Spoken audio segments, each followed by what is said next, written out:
I want to thank everyone to today's session, NextGen Nexus Los Angeles virtual educational session. My name is Kathleen Tepley, and I am the founder and CEO of Los Angeles Consulting Group.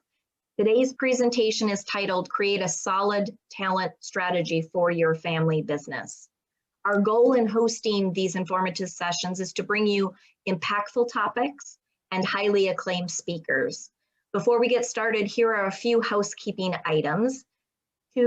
For everyone that attends, the benefit of attending is we will send you a thank you email next week, and you'll get some highlights from today's topic. You'll get contact information from our speakers so you can continue the conversation, specifically if you've got questions. And then also we'll share a copy of the video. And with that, we give you permission to share the video or just review it. We really want to encourage that you share the knowledge from today's speakers. Also, during today's session, please feel free to use the chat function and type in questions. Our speakers would like to take questions throughout, and they will be watching, and I'll also help navigate that. So please feel free. I'll also send a reminder from time to time so that you don't forget. If you have a question, feel free to put it in there for them to see. So to open the session, I want to welcome Alan Esrock. Alan is a great friend of Los Angeles Consulting Group. He has shared such knowledge with our family office community. More about Alan. Alan is the founder of NextGen Nexus, the first local global community of family business and family office NextGens whose lives were shaped by working in or working for the family enterprise. Alan understands this world because he started working for Big Man's Shop, his family business, when he was 5 years old. After college, he joined Macy's Department Stores Buyers Training Program in preparation to return to run the business, and that didn't happen. Alan moved to Los Angeles to pursue his dreams of being a television comedy writer, and after tasting success, he realized that he hated being a television writer and became a league leader in the digital entertainment world as an executive recruiter, a consultant, and an entrepreneur. One of his companies, Jitterfingers, was a safe social networking solution for tween girls and their BFFs, with online clubs in 200 plus cities in the US and 12 countries. After Jitterfingers, Alan returned to executive recruiting and was asked to speak at a family business event. He recognized that while the world had changed, the unique needs of NextGens remain the same.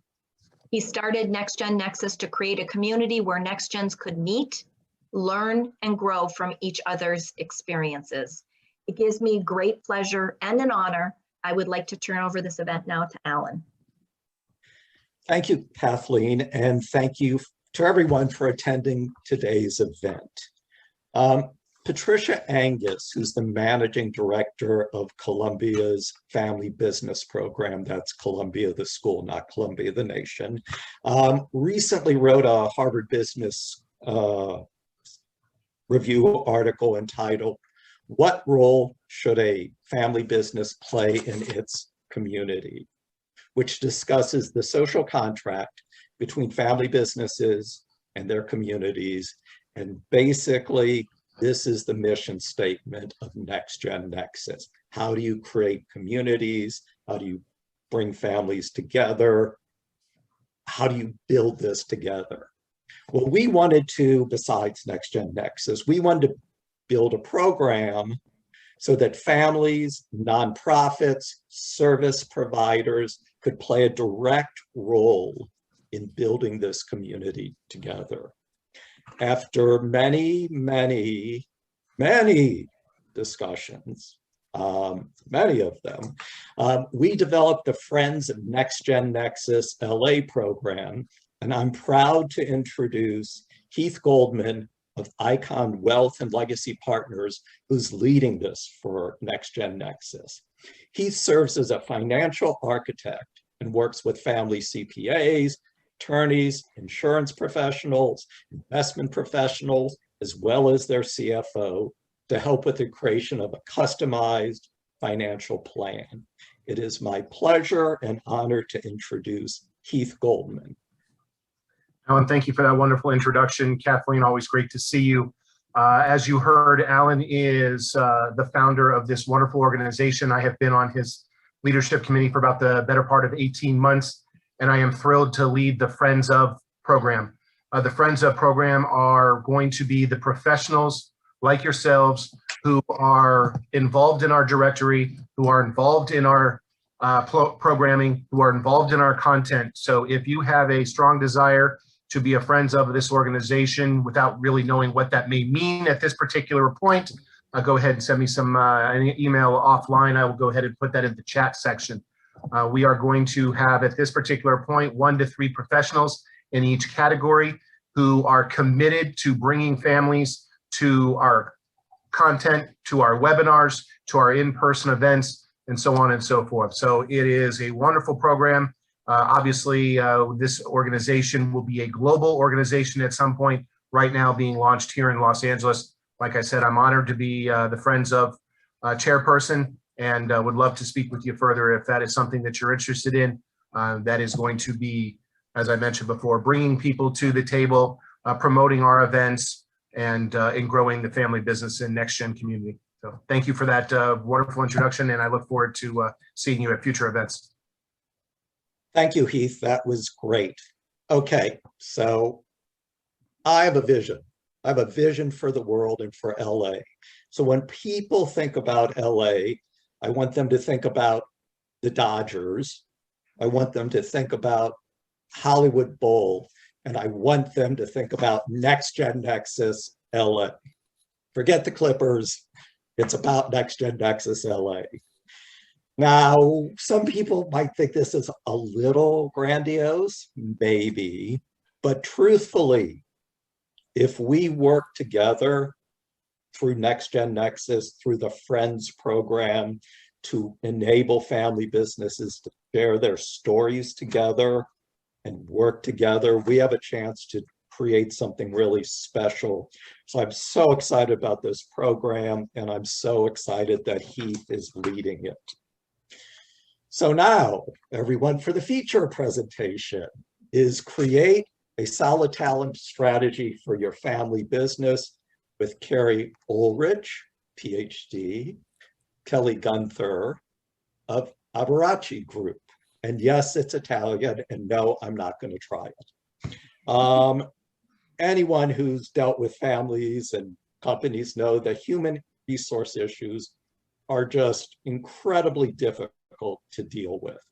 However, for family businesses, it's like human resource issues on steroids.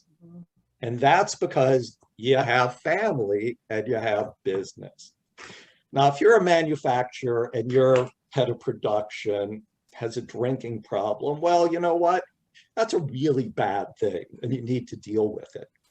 However, if you're a family business manufacturer, and Uncle Joseph, who's the head of production, has a lifelong addiction problem, well, all of a sudden you're dealing with so many different variables. It's the biggest nightmare in the world. At least Carrie and Kelly will tell us more about that nightmare. For today, and what I'm really excited about today is that they've developed a great program highlighting human capital issues in classic family business television shows. And the reason for this is people know television shows, people relate to each other, people can relate to that, and it's a way of developing and opening up conversations that otherwise could be very hard to have. So who are these mystery people, Carrie and Kelly? Dr. Carrie Ulrich has an impressive career, focused as a business development in 20 plus years in the HR field. She's the CEO and co-founder of Abarachi Group, the co-author of the book, The Way of the HR Warrior, and the co-host of the podcast, Recharge. If there is a podcast, if there's a magazine, if there's an article, if there's someone talking about HR, they've come to Carrie. And little known fact to her, except to Kelly, she is truly the slowest eater in the world. And basically you could conceive and have a baby in the time that she finished off a pastrami on rye. I promise that. Ellie is the co-founder of Paparazzi Group and the co-host of the podcast Recharge. She's an executive with a proven track reference in performance consulting, cultural transformation, change management, et cetera, et cetera. These are two truly brilliant, wonderful, great women, and I am so honored to be able to share their wisdom with everyone today. Oh, well, thank you, Alan. You're we've known you now for nearly 2.5 to almost 3 years. And you endured a lunch with Carrie where you saw her eat, obviously, that's the testimony to the slowest eater. But that was just the beginning of a really great friendship with you, with NextGen, Nexus LA, and it's such a pleasure and honor to be on this call with all of you. We know HR maybe isn't always the sexiest topic, but it's an important one in your business. And so what we've tried to do, and Carrie has done a fabulous job of really weaving in, I think, really true to life stories, because we all have a story of HR, it seems, whether you want to admit it or not. We all have been either at a company, worked for a company, or own a company in which things are happening. And so our objectives for our session today really are to help you think through some of the HR challenges that may exist, and help you think about maybe future plans that you have for HR, whether it's bringing a consultant in or working and developing a stronger relationship with your internal HR team. Whatever it is, Carrie's going to give you some great principles and guidelines to think about. And of course, we welcome your questions, your comments. That's one of the ways in which we thrive in these sessions, is being able to hear what's on your mind. So please go ahead, and if you want to go ahead and chat, or you want to unmute yourself and ask a question, either way, we're happy. So we'll talk through as Alan mentioned, the TV shows, Arrested Development, which is really the foundation. So Carrie will illustrate for you why that's so important to have a solid, stable foundation. Then we'll talk about The Godfather in terms of culture within an organization, because even if you have just one employee, you have a culture. And then Empire, what is your talent plan? Think about all of the succession planning, the individuals that you want to maybe have more significant leadership positions within your organization. Think about, what does that look like? How does that happen? What conversations need to occur? That type of thing. So we'll end with action planning, because Carrie and I together believe so much in action, and we want you to feel that the time that you're spending here today is well worth it. So with that, wanted to just briefly ask, and Ellen did a fabulous job, so did Kathleen, of sharing and asking people to share a little bit more about where you're located.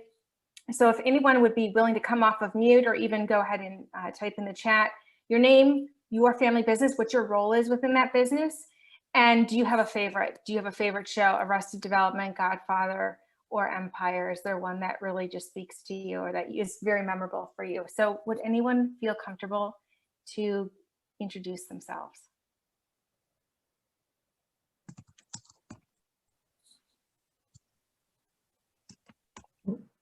Anyone wants to share? I'll share. My name's Jeff Husserl, and I have a boutique consulting firm called Centrum Associates that provides executive coaching and mediation services.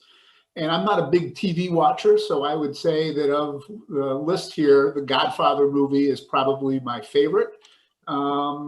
Contemporary shows, again, not listed. We've been watching a show called City on a Hill, which probably has some similarities to The Godfather in a more contemporary setting. Thank you. Thanks, Jeff. Appreciate it. One more?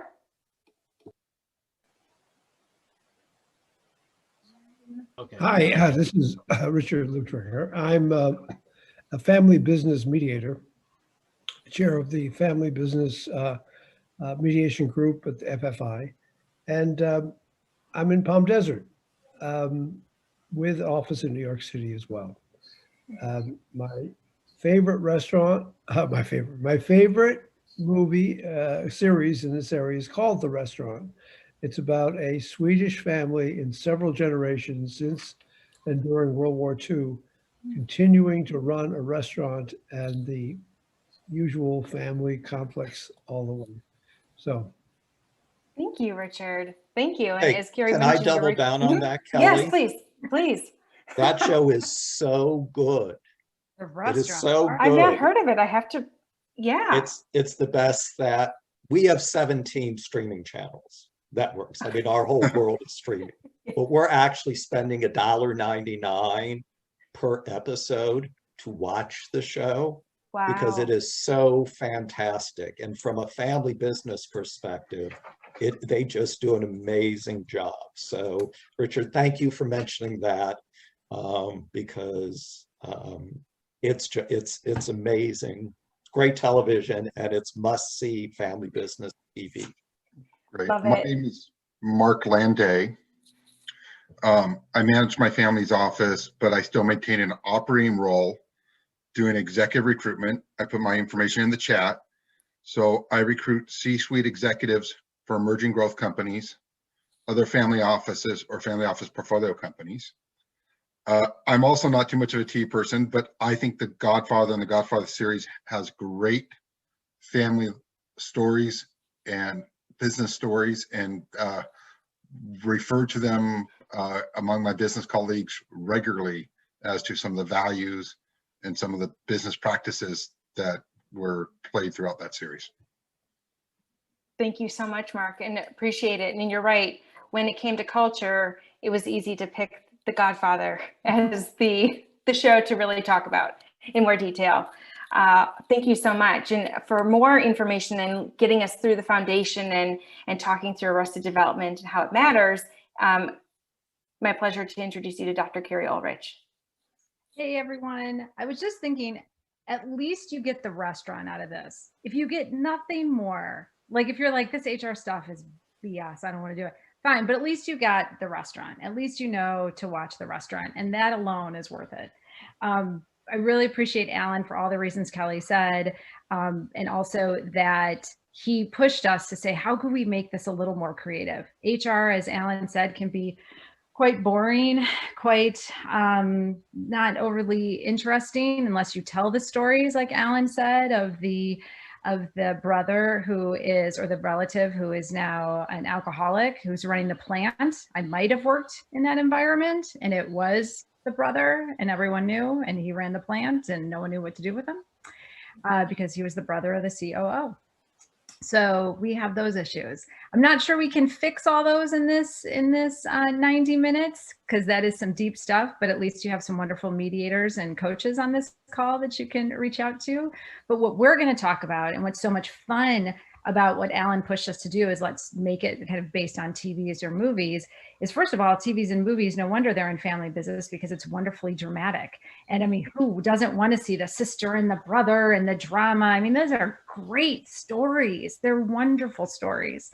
So thank you, Alan, for pushing us to do that. And so there were so many to choose from. I think Alan and I and Kelly had a list of like 30 or 40, and it was amazing. And so what we tried to do is say, okay, you are a family business, but you still have to, you're still like a non-family business, that we all still need to do certain things. So we took kind of 3 steps in creating this plan. So there's the foundation, which is really important, the culture, and then starting to think about your talent plan. So you really do need the 2 things first. So Kelly and I are always consulting with, get the foundation right, get your culture right, and then you can work on other things. So we're going to use the beautiful and the wonderful Arrested Development. For those of you who don't know, it is the Bluth family based in California, and they are always in legal trouble. In fact, the first show is the dad gets arrested on the yacht. So just think of that. He also, I think at some point, if memory serves me correct, wasn't he building homes for Saddam Hussein, I think? I think he was. He sure was, yeah. Yeah.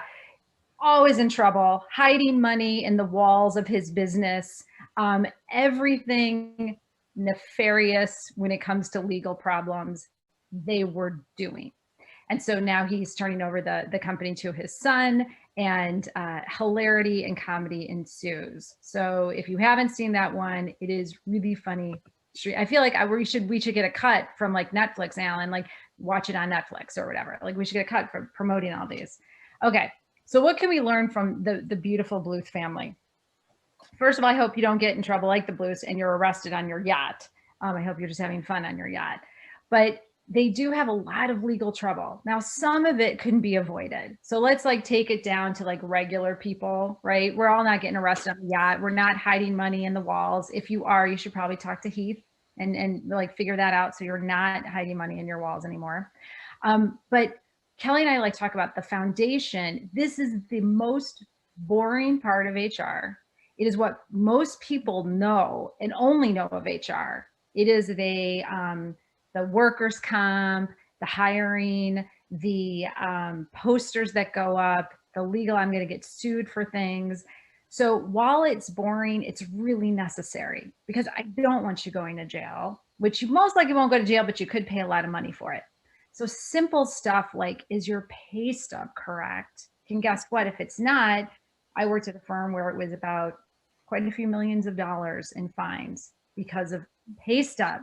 So again, most of this stuff is nothing that you are trying to get in trouble for. That unlike the Bluth family, who again, selling homes to Saddam Hussein, you're kind of in trouble, you know it, hiding money, you know it. There's a lot of things though that you're not, you just don't even know. You didn't even know to do it.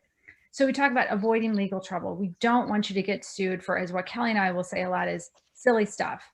Put up your poster. Make sure you have a pay schedule. Make sure you're recording hours. Some people don't record hours, and that is the biggest fines, lawsuits, everything is around wage and hour.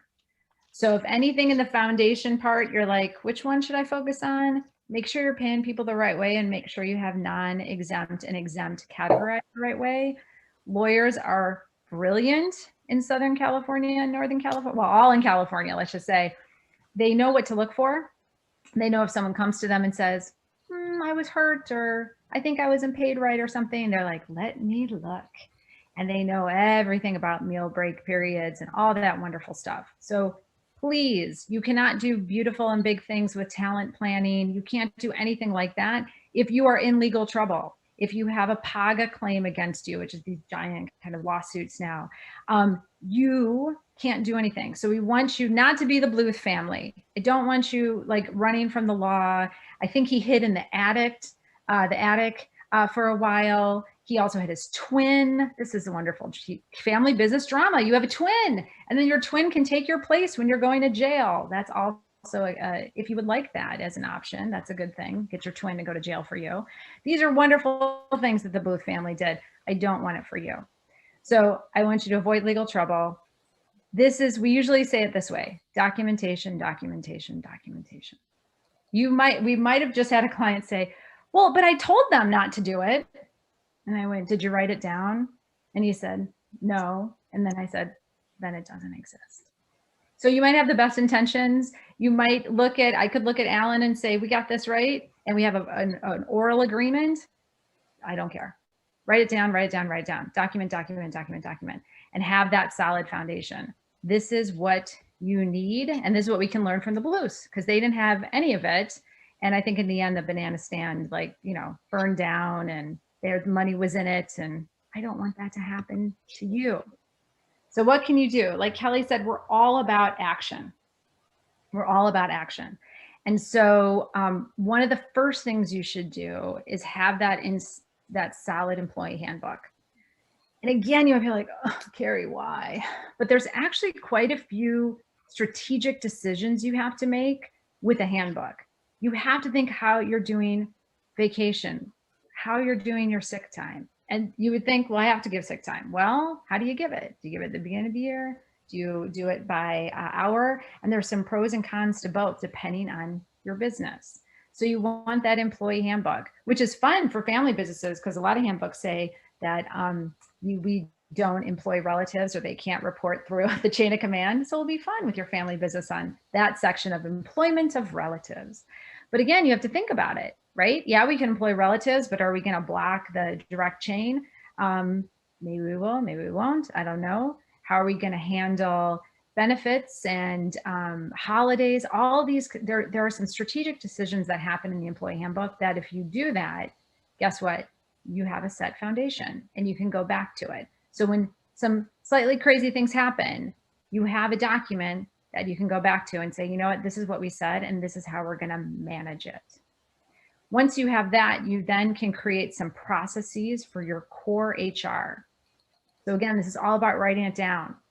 How are you hiring people? What is that process? How are you rewarding people? Do you have merits? Do you have performance-based merits?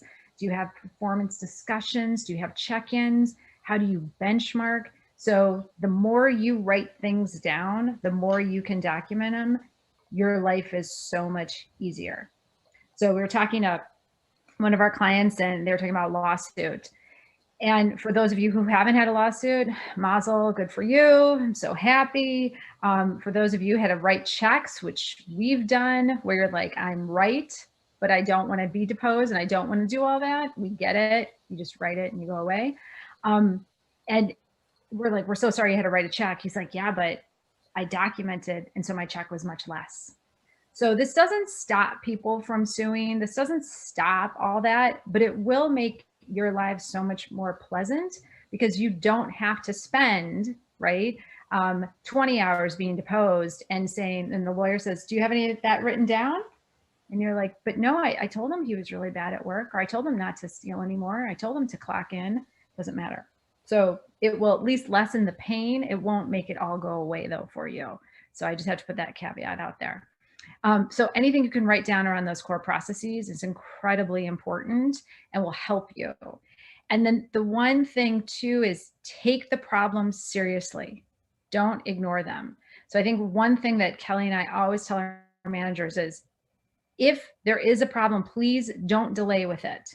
So I'm not saying you immediately fire the person and the person made one mistake and you're like, goodbye. That's not it. But if you start to see performance issues, if you think, I'll kick the can down the road, I'm sure he'll get better, or I'm sure something will, I don't have to bring it up. I don't have to bring it up. Take it seriously. Figure out what to do. Talk with someone. Because what happens is people don't take it seriously. It piles. It all of a sudden goes for 2 years. And then you're in quite a dilemma, and then the lawsuit's quite expensive, or then the person goes on disability, which tends to happen a lot when they're about to get fired. These things happen. So please take the problem seriously. Don't ignore them and figure out. And even if it's a family member, it doesn't mean, like in the Alan situation, the Alan example, or the person who's drinking, you can still document, you can still figure things out, you can still handle it. Maybe you move the person, maybe you put buffers in because it's a family member. Like, you have to think it through, but don't ignore it, because just ignoring it will make it 100 times worse. And the reason we say it is because we see it all the time. Because unfortunately, Kelly and I have seen it just gets ignored, and they're like, I've been ignoring it for like 3 years, hoping it would get better. And instead it's gotten far worse, and the person's far more entrenched, and that person has clients, and it's really hard to manage it. So that's what we learned from the Blues. They certainly did not have an employee handbook. They have no core processes, and every problem, in a way, they took problems seriously, but you know, because the dad was arrested, so they had to figure out what to do. But I don't want you to get to that point. So we're going to stop after each one and ask for questions, because sometimes there's a lot of questions around this stuff. Or you could have already checked out and said, ugh, HR, why did I sign up for this one? I thought it was going to be way more fun than this. So Kelly, I can't see chat. Mm-hmm. So I'm going to ask you if there's any questions around the foundation piece. Well, Jeff just made a good comment. He said it's really important in California. Oh. There's a bevy of attorneys that make their living catching companies that aren't in compliance. And I said, yes, absolutely, there are. Yeah. And especially around wage and hour, as you were mentioning. Yeah. And just don't underestimate that. I had a friend who's in Northern California, and she said on the BART, right? Yeah. There's ads for the attorneys have ads like, have you seen your pay stub? Does it look like this? Call us. So, I mean, it is, it's not just, you know, a passive marketing campaign. It's a full marketing campaign, and especially in California. But even if not in California, I still want you to be protected. Mm-hmm. But if you're in California, wage and hour, that's across the country, that those wage and hour claims have gone up. And again, that's all about how you pay people. Are you paying them the right way? Do they get the right breaks? And you might think you are, And when they say, I'm not going to take lunch, and they're non-exempt and you don't document it, guess what? That could be a fine for you later. So wage an hour, wage an hour, wage an hour. Please be careful. Any other questions, Cal? No questions that came through. Anyone have a question that you'd like to submit to Carrie and ask? Can I do a question? Do you find, the answer is yes, why not? Same answer for everyone. It's yes, ask questions. Yes, please ask questions. Do you find that people are unaware of that they need to do these things and are just lazy? No, you know what, Alan? I rarely think it's lazy, right? I don't think it's lazy. I think maybe there's a very small percentage who's like, you know what? I know I'm breaking the law. I don't care. That's the Bluth family, right? The Bluth family is a beautiful, hilarious family. If they didn't break the law, it wouldn't be a funny show. So for television, yes. But I think typically what happens is either you have the intention, I'm going to get to it. Like that, I have really good intentions. I'm going to get, I know it's important. I know I should do it. I'm going to get to it. But what happens? This isn't making you any money. So when the client calls, right, you're going to do that. When there's some kind of drama that happens, you're going to take care of that. So it keeps falling to the bottom of the list. That's one. It just falls to the bottom of the list. And then I think this is where some people try to save a little money too, because they're like, all right, let me just grab this handbook I found on like line, and I'll just hurry up and do it. That's fine. I'll just figure. And it doesn't work for you. It doesn't work for your family. It doesn't work for your business. And then now you've put a handbook that maybe people haven't really looked at, maybe in it is wrong. We've seen them where it says the wrong thing in there, because you just wanted to get it over with. And so you have to dedicate some time to it. And then there's just weird stuff in California, especially. There's weird stuff across the country. Don't get me wrong. Every state has a little weirdzy, but California is pretty complex. So for those of us who like baseball, I won't say the Yankees, but a very, it's a pretty big deal. It's like the Yankees. HR in California is like the Yankees. And so it's complex and it's difficult. And it's just, I don't think it's lazy. They just don't know. And California does have some weird stuff that if you haven't done it, you might think, sure, let me just calculate something this way. And then you don't realize the downstream effects that has on your business. So you do need some kind of help thinking through that. But I just think people just, in a way, also, I think they probably hope it goes away, right? I don't need it. We're family. How about that? I don't need to write all this down. We're family. It's all good. I trust everyone. I trust everyone too, but I still have like, Kelly and I trust each other forever until we're like ride or die, but we'll still have terms in place to protect ourselves just because we need to do that. Mm-hmm. Does that answer your question, Alan? Yes, thank you. Good, thank you for asking. Anyone else? Nothing in the chat now. Okay, all right, let's move on. Dun, dun, dun. Now everyone knows this. You might not have known Arrested Development, but you certainly know The Godfather, the Corleone family. One of the things when we talk about culture is incredibly important. And as Kelly said, you have one person, you have a culture. You have two people there. I mean, you're growing your culture. So to ignore your culture it's perilous for you. You have a culture. And if you haven't articulated that culture, people still know what it is. So you can say, oh, our culture is friendly or whatever. You don't know until you articulate it and tell people who you are. So we're like, what do we pick that has a culture that you can define quickly and everyone knows the rules and behaviors? And oh, the mafias are pretty good. Now, I'm not suggesting you have a culture like the mafia, but everyone kind of knows the culture. So we went back and forth on The Sopranos versus The Godfather. Kind of same difference. Plus, I'm from Chicago. I know this culture pretty well. For those of you who know Chicago, it is a pretty mafia deep and steeply entrenched in the mafia culture. So I do kind of know some of this stuff on a personal basis. And now this is recorded, so I'm so glad I just said that. This is, I share a little bit too much on it. Kathleen, edit that out. Thank you. All right. So for culture, you need to know it. you need like we joke, but everyone knows the mafia culture, the Godfather culture, kind of understand those behaviors. You know what it's about. We have certain, if you've heard stories about Nordstrom, people talk about that culture where you can return anything at a Nordstrom. And there's this, I don't even know if it's a true story, but it's an urban legend about how someone returned a tire. And the Nordstrom person said, oh, I'll take it. They don't sell tires there. They still took it. So again, I don't know if this is an urban legend, but the fact that you have an urban legend attached to your culture certainly tells you how important culture is. And there's maybe at least feels like 100 articles written about culture every day. So what is your culture? And what that means is people who step into it, their aligned behaviors are rewarded. So if I clearly articulate my culture, that's going to tell people what behaviors are necessary to survive here and what aren't. And so in the typical mafia fashion, unaligned behaviors are removed. Oh, Fredo. Wasn't that the one, Alan, who got like whacked? Okay. Those are unaligned behaviors are not aligned, and please remove yourself from our culture. But if the culture is well defined, guess what? They might remove themselves or never join.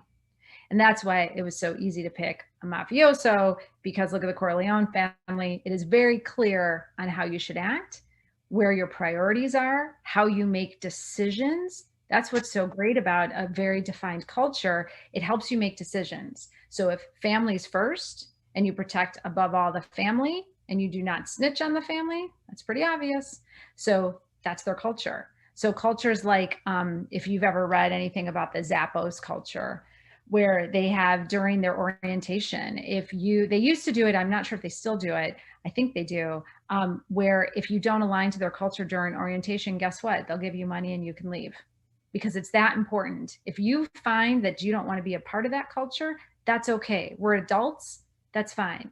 Kelly and I can work with some companies, and guess what? With some companies we can't, because we're just not their cup of tea. And that's okay, because we want to be really clear about that. So then guess what? You don't have to make that decision and hire someone and go, ugh. And then 5 months later, and you've wasted the money and you've paid a recruiter and there's productivity. We don't want any of that. So people want to know what they're getting. So if you were going to join the Corleone family, I'm pretty sure you know exactly what you're getting yourself into. If I said, oh, I'm going to tell my story about what goes on in here, and that's okay, I'm going to have a lot of police friends, I'm pretty sure that culture is not for you in the Corleone family or the Sopranos family. It's very clear what that culture is. Super incredibly clear. So they are the best examples of culture, except again, I'm not saying please use their tactics. It's not endorsed, even though we are an Italian sounding firm. So what can we learn about culture? Because it is incredibly important. You need to be able to articulate your culture. So Kelly and I work with quite a few people where we'll interview and a lot of people will talk about it. They'll say, oh, it's family friendly. We're development focused. We're high empathy. We love learning, and we love our clients. But the problem is they haven't really articulated it. They haven't said, these are our values. So while everyone might feel it, they haven't quite said it. So they haven't set their mission or their vision or their values. So if you think about a vision, because I always get confused on vision and mission, so I always have to study it. So your vision is what you want to be like Alan said, his vision is Hollywood Bowl, Dodgers, next gen. That's a big ass vision. And it should be. Some of these visions are end hunger. Good for you. Why not?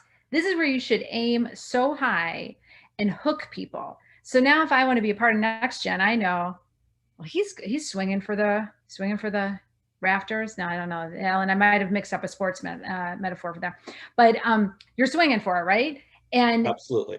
Thank you. And so you're aiming so big. That's your vision, and it should hook people. And Kelly and I always say it should make someone cry a little bit. Like you're like, damn, that was so good.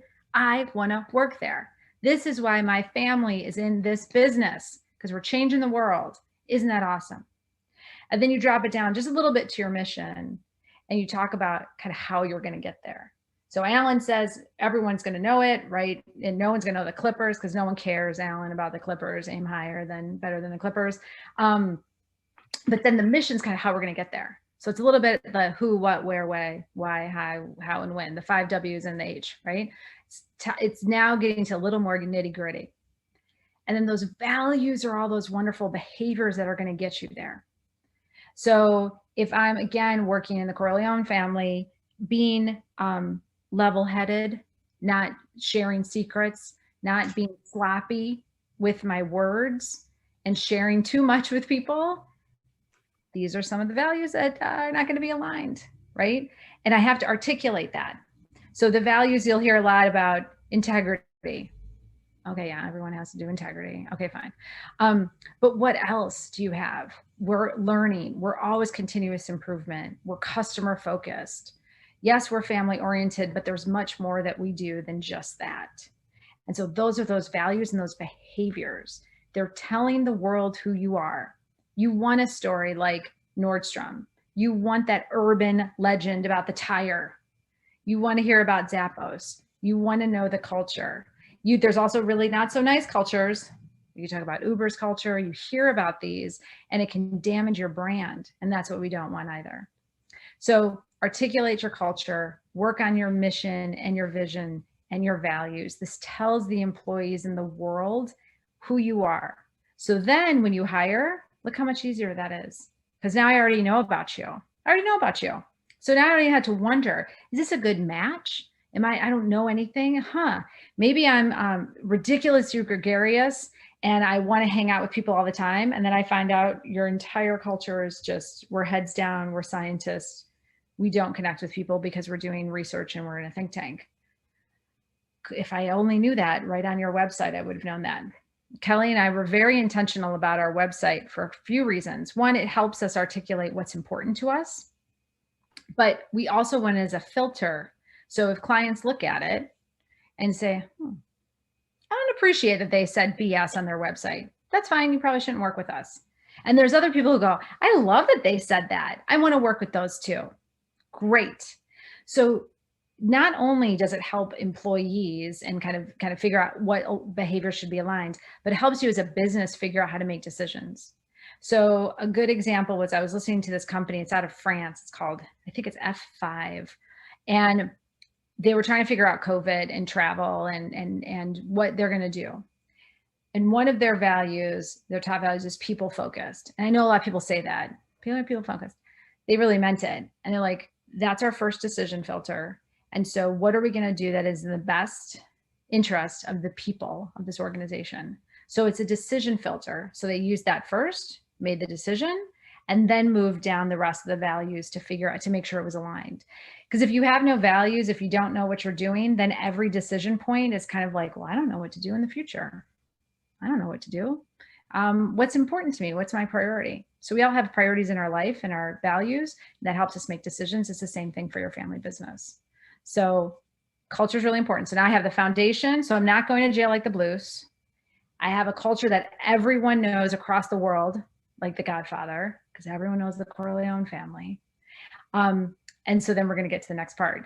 But it's really important to have those two pieces. If you don't have those two pieces, you can't do the next work. That gets really, really difficult because you don't know who you are. It's like as humans, if we're not self-actualized and self-aware, we can't evolve to the next place in our lives. Same thing with the business. If you haven't set that foundation and you haven't set who you are and your intentions, it's very hard to drive and grow and evolve if you don't know those things.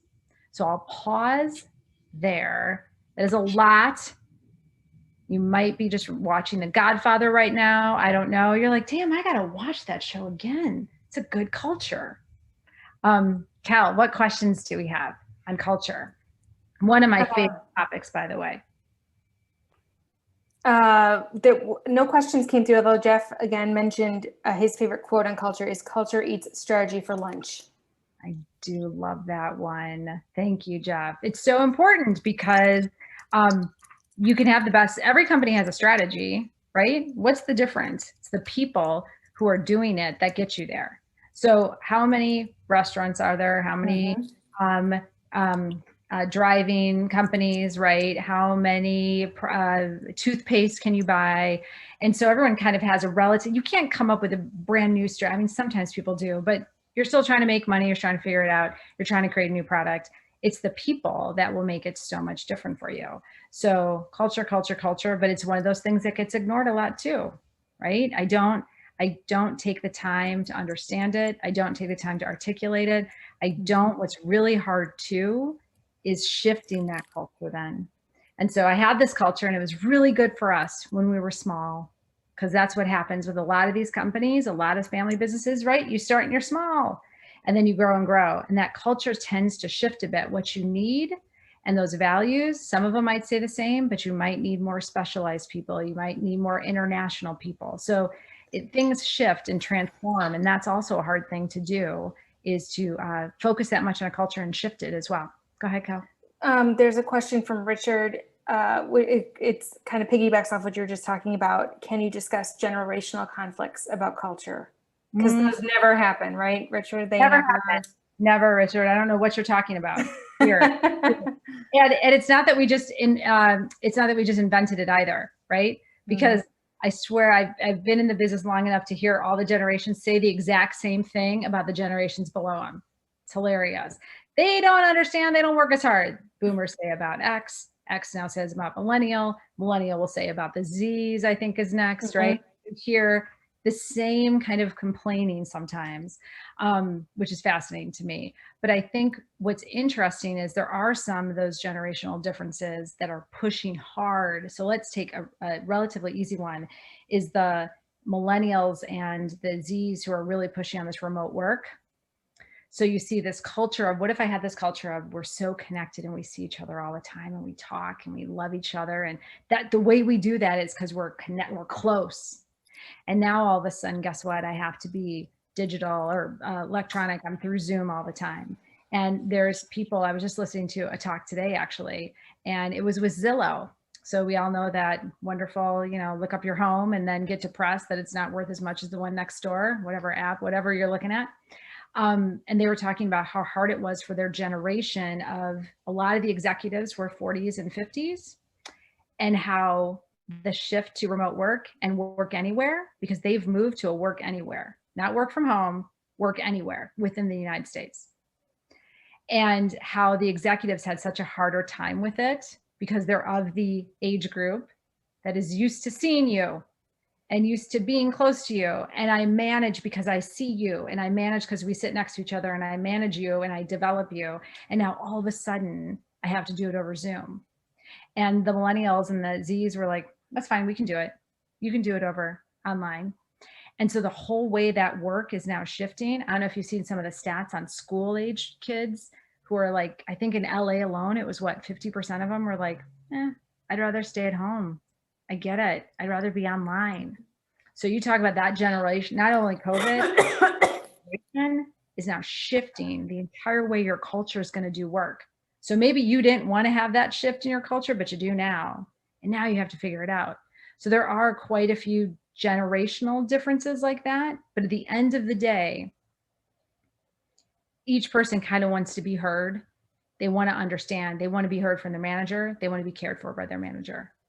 So when I did some research on the generations and how they were looking at CSR and corporate social responsibility, all the generations just really wanted to be heard and respected, each one. Now, the way you did that was different, right? So it was different the way I engaged and cared for Kelly or Alan or Richard or Kathleen, but I needed to be cared for. That was it. Maybe Kelly just wants me to talk to her once a week. That's fine. That's fine. Then she's cared for. Alan, I need to talk to him every day. Richard, he just wants to get like money. But they all wanted to know that there's a connection and cared for. So that cut across all generations. But it's just interesting now to see how the COVID and technology has shifted your culture, even if you don't want it to shift. I want everyone to still be here. There was a lot during COVID. There were a lot of cultures who didn't want to do work from home, and the HR people were asking a lot for like 2 years asking. Then it shifted, then it happened. And that's the meteor that hit the dinosaurs, right? So this is COVID for us. Thank you. He asked a good follow-up question to that. What about LGBTQ and diversity issues? So being in HR, we've seen those issues for a very long time. So now they're at its surface. So now as your culture, you have to address that as well, or not, but make a conscious choice how you're addressing it. Because there have been some companies who they truly believe it. They've said it, they encourage it, they want people to talk about it. And there have been companies who have been a little inauthentic about it and said, yeah, it's important. But then when it came too close or touched too close to home, they said, shut it down. That'd be base camp.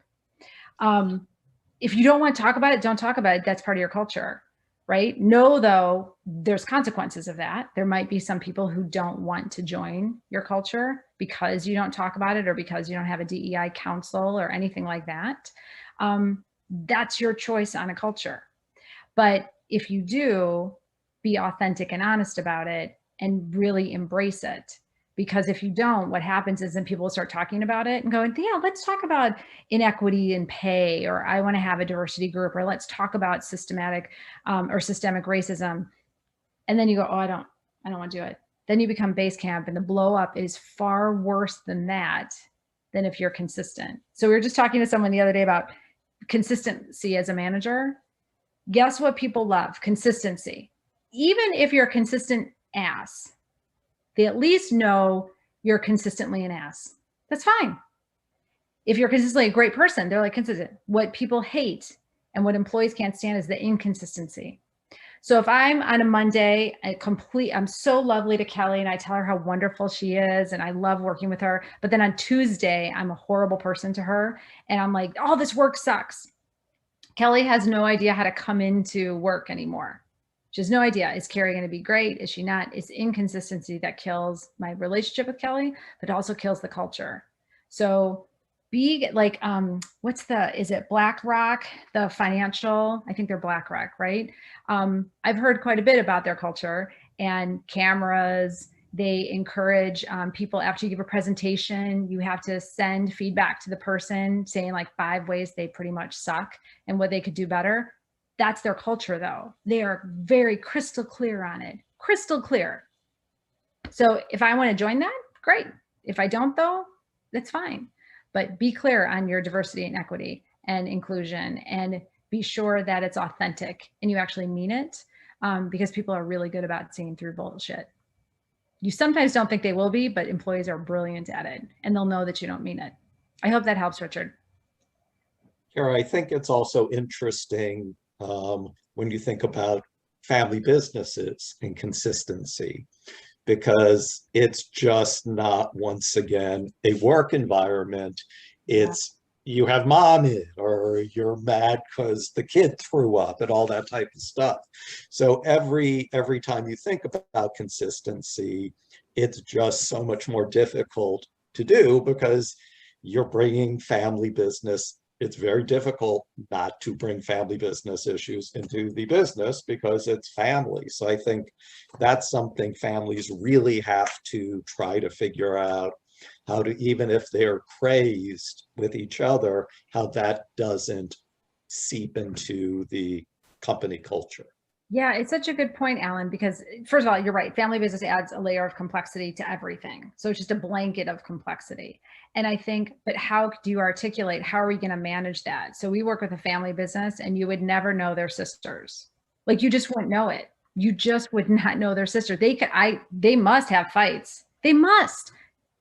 I would never know. And I wouldn't even know their sisters. I mean, they have a different last name, so that helps, but you just wouldn't know it because I think they've really determined whatever happens behind the door when we walk in at 9 a.m., we get down to business, and that's the most important thing. And so having that expectation, that clarity and that consistency of how we're going to look to the employees is incredibly important. But again, you only have that because they talked about it. They have a contract on it, not a written contract, but they've discussed their culture and what's important. And if you're sloppy and you're not consistent, and then you're going to yell at each other because of what happened at the Thanksgiving dinner, inconsistent and not helpful to all the other non-family members who are like, oh, they're all in a bad mood today. Now what are we going to do? There's a great question, Carrie, that came in from, and I want to say it's Francisca, and if I apologize, I know you mentioned your name at the beginning. If I said it incorrectly, I apologize. She asks, who is in charge of the consistency of the culture? Sometimes this is discussed at the C-suite level, but the day-to-day inconsistencies happen at the supervisor employee level. I almost like the setup question. I love it. Yeah. HR have this discussion with leaders ridiculously, and so many times. It's ridiculous. So here's the bottom line. Culture is the senior executives and the leadership team. They set it. They set the tone for it. Those are who the people look at. So that's the whole walk the talk kind of thing. If you're up there saying diversity is important, I love LGBTQIA, and they see something that shows that you're not, employees see it right away. They do not notice HR. By the way, no one cares about HR. They don't. Kelly and I are fine with that, but no one cares. All they care about is, here's the executives. What are they doing? Are they consistent with the culture? So we in HR always tell the executives they're the ones who set the tone. Sometimes they go, isn't it HR's responsibility? And let me try to put it on them. It's not. Now, we can run the programs. We can help you decide the vision. We can do all of that. And Kelly and I can be the most beautiful examples of your culture. But if the president isn't, if the CFO, if the CMO, it doesn't matter. And so once you get that leadership team aligned, then you got to move down. And then you got to look at the managers, because again, employees have an amazing ability to see through bullshit. And if the supervisor is not aligned with that value and the culture, employees will know. And then guess what that looks like? It looks like the CEO doesn't care. The family doesn't care. Here's this person who is in blatant violation of your culture, and you let that person go. And those stories, unfortunately, spread like wildfire, because people love gossiping about that. They rarely love gossiping about that person is such a great cultural ambassador. Like that doesn't, I mean, like come on. If we did, there'd be way different family business TV shows, right? We like the drama and the death and the horror and the Succession. We didn't talk about Succession, the TV show, but we like that stuff, not like goody two shoes. But culture sits with executives, 100%. You cannot give it and offshore it to HR, but HR can do all the grunt work to get it ready and to get people aligned and to have implementation plans and all that great stuff. And then once you get the top level ready, you start going down the organization. Because even if you have great supervisors, but the leaders don't get it, it won't be helpful to your culture. Thank you for asking. That was like a planted question, but it wasn't. It's a very good one. Any others? Thank you. No, we're good. Okay, let's talk about Empire. Who knows about Empire? So this was relatively recent. We picked this one because Lucius Lyon, first of all, best name, awesome. Lyon, Lyon, but done to be called a lion. He, guess what? He thinks he's going to live forever and have this incredible record, Empire. And then he's told he has ALS, and now he has to figure out who is going to take over his business. And then drama ensues, many deaths, drama, but done in a musical style. So again, maybe you could have maybe singing songs during your family business. It would be fun. All right, so what can we learn from this dramatic telling? Life doesn't go to plan. So now you have this beautiful culture, you have this beautiful foundation, you've done all these things, and you are going to be at the head of this family business till you're, I don't know, 92. Or I'll get to it tomorrow. We'll deal with it later. But guess what? It doesn't go to plan. You're told something, right? You are sick, which is horrible. Or something like, I have an opportunity. I'm going to go live in Italy. Or guess what? The daughter you always thought was going to take over has decided she's going to be a chef now. And she is no longer going to take on. Or you're like Alan, who doesn't want to be a part of the family business anymore. Oh, man. What are you going to do? Life doesn't go to plan. So you have to have a strategy. Lucius didn't have a strategy in Empire. And so what he did was pit everyone against each other. And then his lovely wife came back from jail and wanted to take over. So it can be dramatic. That's why I kind of like the example of Empire, because no matter, even if you have the most beautiful plan, even if you're like, all right, these are my successors, here's how I'm going to develop people. it's very dramatic. I mean, it's dramatic in a non-family business. There are people who are upset. There are people who are like, I can't believe I've given 20 years to this company. And you're telling me I'm not the next vice president. I'm not the next president. And now you add the incredible drama of, I am your son and I am not the next CEO or president. Like, are you kidding me? You picked Timmy, you picked Janie, are you kidding me? I hate you. I don't even want to be a part of this family anymore. So this is when you need coaches and counselors and executive help, because this is complex as heck. So again, incredibly complex and hard in any company. And then you add the complexity that you're related to the entire succession plan.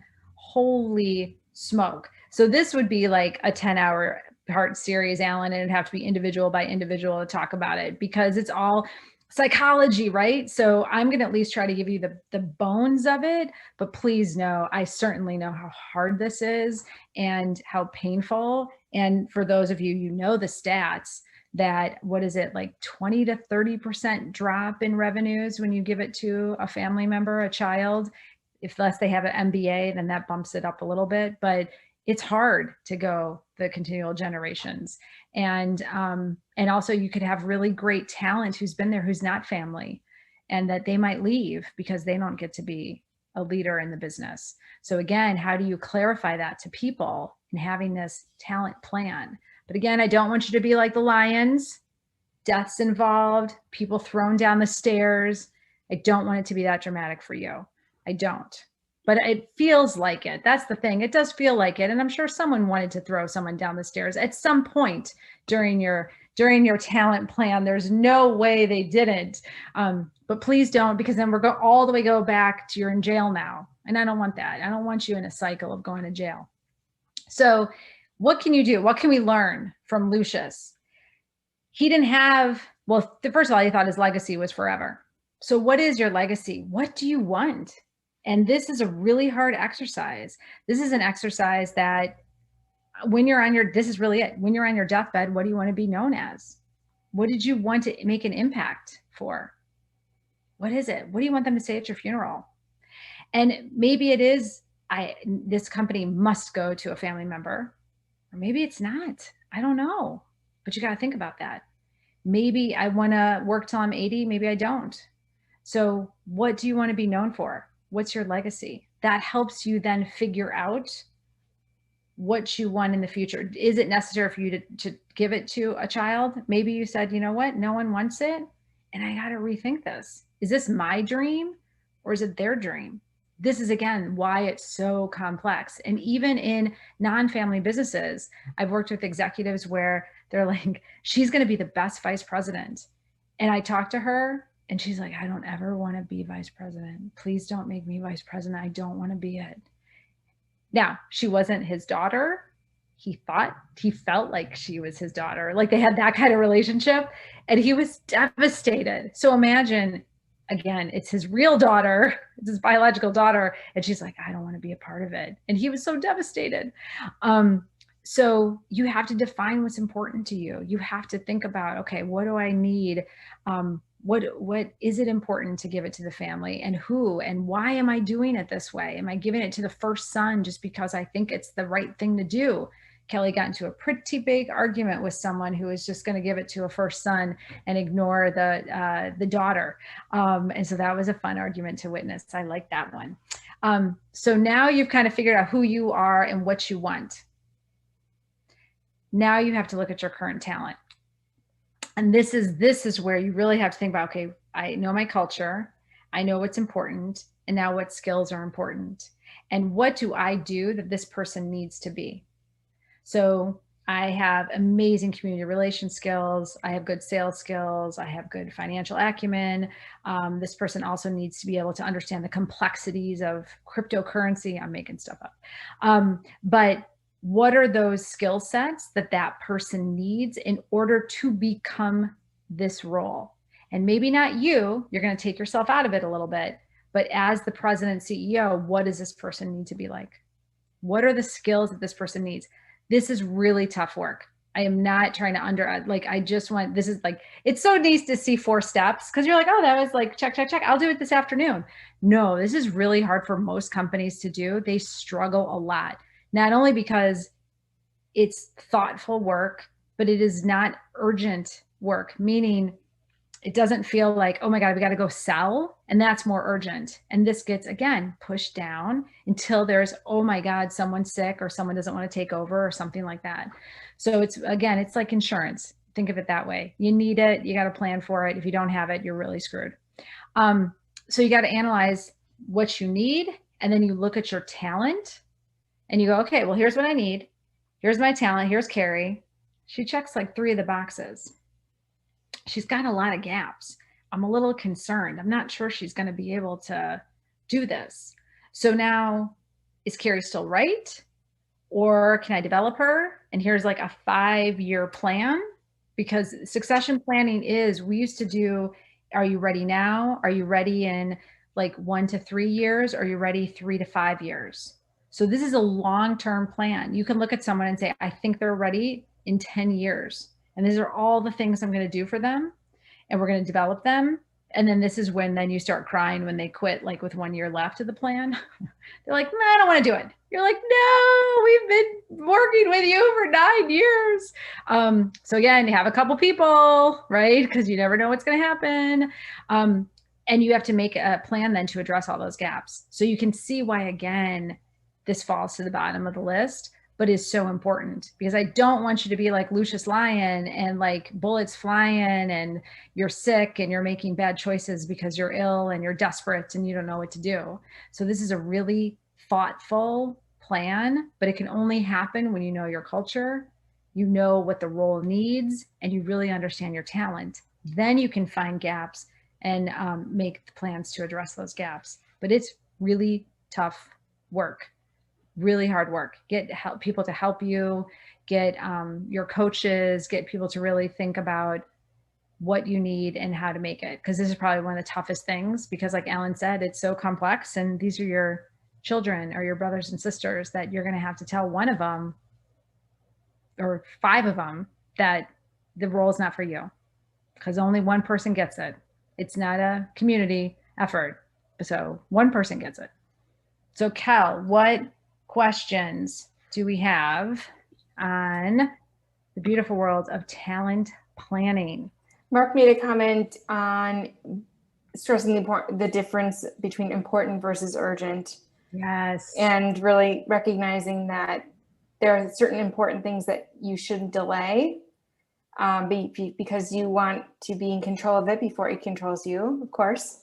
But then it's all about the urgency too, of you don't want to be behind an 8 ball where all of a sudden now you do have to make a decision, and you may not make the wisest decision because of the time frame in which you're having to make it.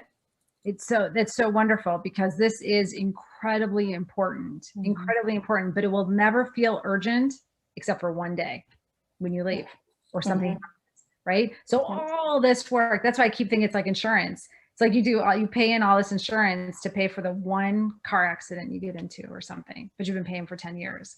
And if you don't have it, boy, that's horrible. And you do make really poor decisions under time frame. Why do you think all the reality shows put a time frame on them? Like, if you could just make the meal, if you watch Top Chef, if you could just make the meal in like 2 hours, they would be all like pleasant and no one would yell at each other. But they put you in 30 minutes and then you lose your mind because you have only 30 minutes to do it. And so succession planning, when you see these companies who have a succession, like let's say even Bezos handed it to, is it Andy? But he handed it over. So there's not this kind of, oh, what's going to happen? He didn't like leave without a succession plan.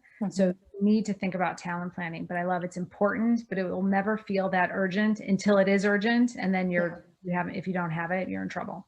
And there's nothing you can do, because you can't do talent planning in a day. You just can't. I wish you could sometimes, but you cannot. It is a painfully slow, but important and thoughtful process. Thank you. What else? To which Richard just chimed in and said it's all about communication and listening, which it is. It's having the conversations early. Yes. And talking with your family members to see if there is a race to who gets it, or there are a couple people competing for the job, that you have those conversations before something happens. Now those two are fighting and it creates chaos for a family business because now the culture is, what is the culture? So. Yeah. And I think that communication is so key. And it's just so much too of, I want to please you. So I want to say that I want the job, but maybe I don't, but I just want you to be happy, or maybe I really don't want it, or maybe I do, but I'm not saying it. And so how do you start having those conversations and talking to people? Really important. What else, Cal? One just came in. Mark said every leader should have a successor, particularly in a family business. Yep, absolutely, Mark. Couldn't agree more. Yeah, because it's kind of like having a will. So if you don't have a will when you pass, and you pass, and because we're all going to do it, that's one thing that's certain. This is where HR brings the entire room down. Let's talk about death. But such a buzzkill. I know. Kelly and I are used to being buzzkills at all times. But if you don't have it planned out, if you don't think about your will, what do you leave behind but chaos? And so people are fighting, or people, whatever, they don't know what to do. Do I bury her? Do I cremate? Like, what do I do? You have no idea. Your family business is the same way. You're leaving people you love the most behind to kind of figure out what to do. And they don't know. So you got to have this plan. Every leader needs to have a plan, regardless if you're in family business or not. Like, who's your successor? We used to encourage every leader at like director level and above to have a successor, to be thinking about it for continuity of business. And that wasn't even family. So what else, Cal? That's all the good comments I've come to the chat. So love it. Good. Anything else? Any other questions around culture? Sorry, talent planning or culture or foundation? I'll leave it open. I think we're good to continue. Okay. You okay, Alan? Let's keep going. Okay. All right. So now here's the activity. You're like, oh, activity. And I will wait for people to talk. So I'll give you a few minutes. But what are the top 3 actions you want to take from this webinar? So one was already watch restaurant. All right. So you already have one. You already have one that you need to do is watch that. And if you haven't seen Arrested Development or Empire, or if you haven't seen The Godfather, so that's one. What are some other actions that maybe through this you went, yeah, I should probably work on that, or hey, I got that one done and I want to work on this, or so I will wait and be patient because I do want to hear, because we're all about action. And the things about webinars that happens is you listen and you go, oh, that was good. And then you immediately end it and go to another meeting or go to another topic. And then you totally forget the great actions that you wanted to do. So this is where I ask you to like write it down, put it in something electronic, written, whatever you do to put your action items. But what is at least, I'll give you just one if you have one. If you're an overachiever, you have 3, but at least one action that you can take to help yourself and not be stressed out. We talk to a lot of leaders who are stressed out about HR and talent and like, ugh, what am I going to do? This keeps me up at night. I don't even know where to start. So what's one thing you can do? Because I don't want you to be anxious or not sleep well. The thing that resonated with me was really trying to understand and define your culture, and that in fact, it's the foundation of everything. Because if you don't understand it, then how can you create policies from it? And if there's any formal, I don't know if you have a formal exercise or any kind of formal things to talk about. How does one define, do you have the ABCs of defining culture? Or I just think that's, that has to be where it all starts. Yeah, you're so right, Alan. And I think some of it is we always start with what's your vision, right? So you start with the highest and then you start working your way down. There's lots of good exercises online, but it really is get your best brainstormers with you. And what do you want people to say about your company? Like Alan did it. He's like, I'm going to be up with the Dodgers. I want this to be so well known. That will then guide what he does with his business. So that's how you start. So you start with your vision. And if you don't have one, start to create one. And if you have one, look at it and still make sure, does it work? Is it still what we want? Vision usually stays around for a while, but you might have updated it. But thank you, Alan, because culture. So important. And again, important and sometimes not urgent, because people go, oh, we have a culture. Everyone knows what it is. Don't worry about it. But that articulation of it. Thank you, Alan. Richard said, love your children for who they are. Oh, I love that. Paul does it in the house. Look at Yeah. that. It's Mark, so true, yeah, though. sorry, go ahead. Oh no, I was gonna say it's so Yeah, true, right? yeah. Because don't put your own crap on them sometimes. They might not want it. I will tell you, my child, not that I ever thought he'd want to be in HR, but we joked with him. I'm like, wouldn't you want to love to take over a Brachi group? He's like, oh my God. He's like, no, I don't want to ever take over HR. Your job sounds horrible. All you do is talk to people all day. But I could have pushed him and tried. No, never. What else, Kelly? Sorry. Mark said exit plan, very helpful to have and make sure that you are clear on it and revisiting it frequently because things change so quickly in life, as we well know. And Francisca mentions she'd like to know better tools for assessing talent of next gen in the family business, in particular before they get involved in it. and taking the analyzing the talent issue that you may have. Oh, well, I'll give a plug for assessments. So we're big believers in psychometric assessments. So anytime you can do an assessment, our favorite is Caliper.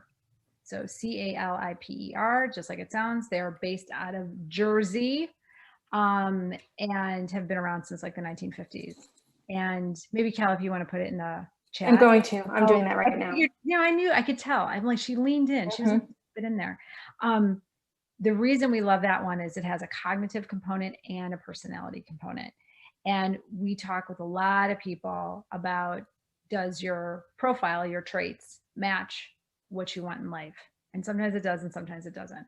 So we were just with someone, to your point, that she's in a secretarial type role.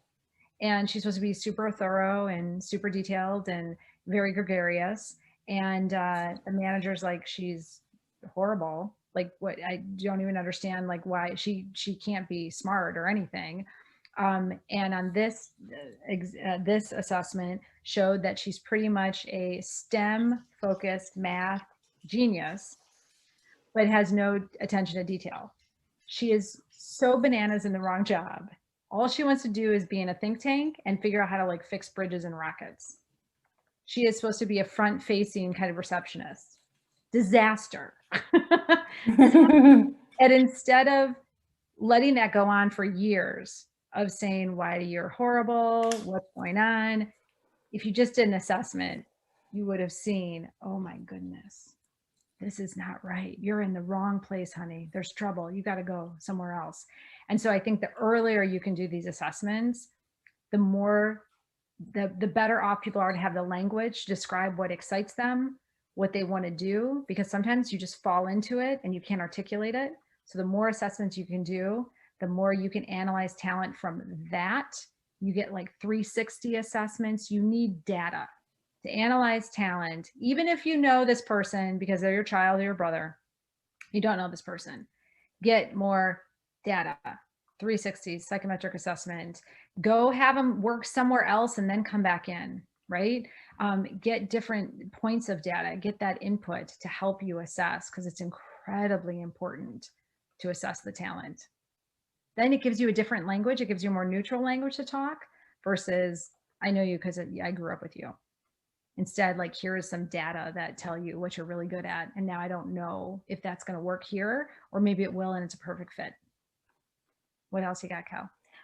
So I'm just kind of responding to some comments here. Mark made a plug for Trimetrics, which has a cognitive component, acumen, and behavior type of assessment. Perfect. Jeff mentioned he's biased, but he puts in a plug for Hogan, which we know well as well. Hogan's a great one too. Yeah. Yeah.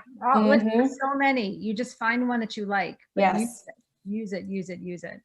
Any type of assessment is helpful. It just helps you get more information about that individual person, so that if that is someone that you want in your, to remain in your organization, take an additional leadership role, you can provide the coaching, get an executive coach or something to help that person along if there's areas in which they may struggle or would just benefit from additional practice.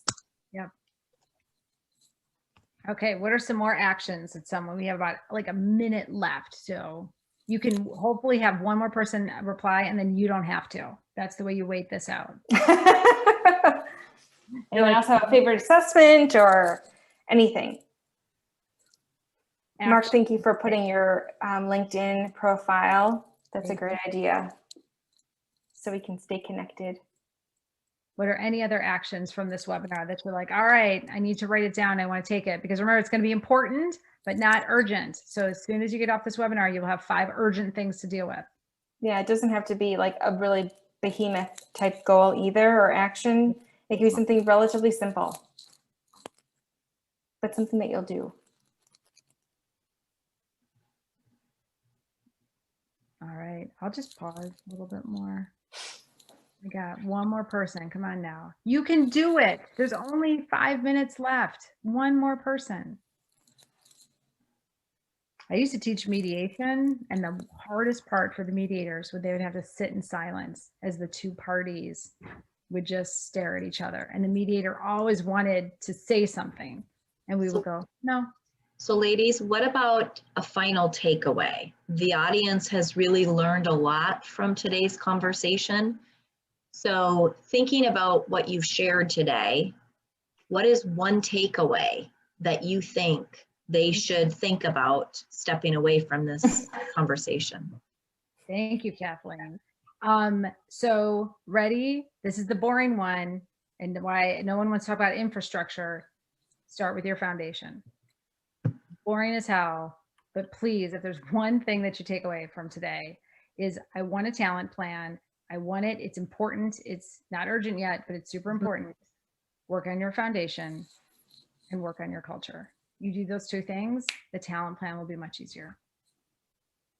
And Francisca did mention she's going to review the assessments that you suggested, and Mark will watch The Godfather again. Oh, so I do love that. I do love that. It could be watching a movie and maybe thinking through some of this stuff too. So excellent. Thank you, Kathleen, for that. Foundation, culture, articulate, cover your butt. We'll add that to the thank you email next week. A couple highlights so that people remember, reinforce. It's a lot. It's a lot of stuff. It's a lot of stuff. That's for sure. So just a little bit about us as a Bracci group. We are truly unconventional HR consulting. So we do like to have fun, and we also like to get work done and make sure that we're really leading based on how you'd like to be led. So we are always on a mission to improve organizations, and ultimately what that does is it improves the lives of employees. They go home happier, their families are happier. There's a trickle-down effect to that. So visit our website if you have any questions, even if it's just a chat and talk and maybe get some ideas on situation you might be in. We're always here for you, so please just hit us up whenever you'd like. And we have on the next slide all of our contact information as well, social media platforms, and of course our Recharge Your Life podcast that Alan gave a shout out to earlier.